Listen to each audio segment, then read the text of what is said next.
All right, let's talk about a really interesting situation with Heritage Insurance, ticker HRTG. They recently reported what looked like an absolutely blockbuster quarter, but then the stock completely fell off a cliff.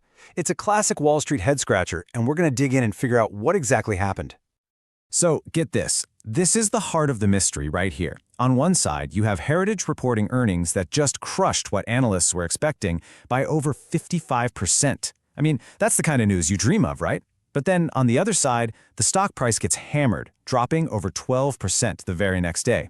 So, what gives? Why on earth would fantastic results lead to a massive sell-off? That's the question we're going to answer.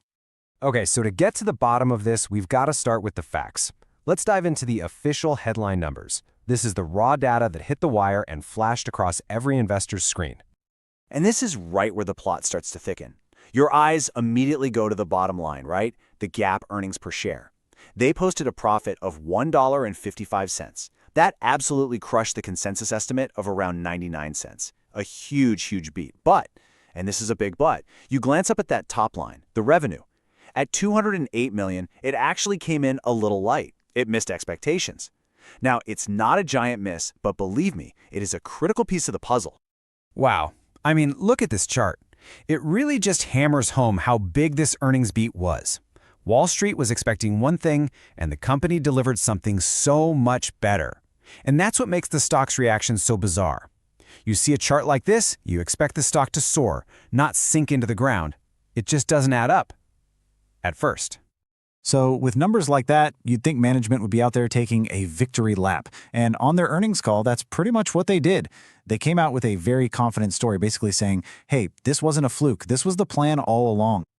And yeah, the CEO, Ernie Garrett, he laid it out pretty clearly. He framed these amazing results as the direct outcome of strategic moves they've been making for a while now. The message here is simple. Trust the process. It's working. So how'd they pull it off? Well, a few key things. They finally got their pricing right, what they call rate adequacy. And that drove their combined ratio way down to 72.9%. Okay, and for an insurance company, this combined ratio thing is the holy grail. Think of it like this. It's their costs versus the money they bring in from premiums. Anything under 100% is good. It means you're profitable on your core business. So 72.9%, that is fantastic. They also signaled they're ready to start growing again, and, super important, they got their reinsurance locked down before the riskiest part of the year, hurricane season. So management's painting this picture of a smart, profitable, and buttoned-up operation. Okay, so that's the story management is telling. A great story, right? But the market, well, the market heard all that and decided to focus on a completely different chapter. Despite all those incredible profits, investors zeroed in on the negatives. And right here, this slide, this is the absolute key to understanding everything. You see, management was talking all about the now, how profitable they are, how well they're managing costs. But the market is always looking ahead. It saw that small revenue miss and worried it could be a sign of slowing growth. It looked at the calendar, saw peak hurricane season right around the corner, and got nervous. And to top it off, the company didn't give any official guidance for the next quarter. That just adds a layer of what if that investors hate. And just so we're all on the same page with the lingo, management was celebrating the bottom line, the profits they're making right now. The market was freaking out about the top line, the total sales, which they see as the engine for future growth. And that disconnect, that's what caused the stock to drop. Okay, so we've got two totally different narratives here. We have a company that's pulled off this amazing operational turnaround, and we have a market that's worried about what's coming next. Our job as analysts is to figure out which narrative is the right one. So it's time for the next call. Which leads us to the million-dollar question, the one every single investor was asking after that 12% nosedive. Is this stock fundamentally broken, or is this a classic market overreaction, a coiled spring just waiting to pop? All right, let's break down both sides of the coin here, the bull case versus the bear case. If you're a bull on this stock, you're looking at that record profitability and the now cheaper valuation and saying, this is a great deal.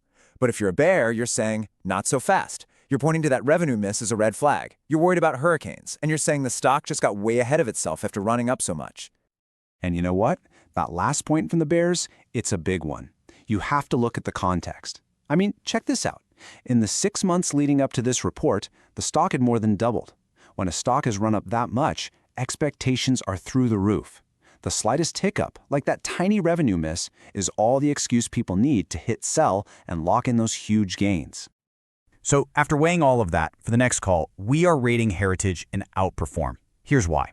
We think the market got it wrong. It was a total overreaction. Investors got spooked by a tiny revenue miss and completely ignored the massive fundamental improvement in the company's actual profitability. The turnaround is real, and in our view, that disconnect creates a real opportunity.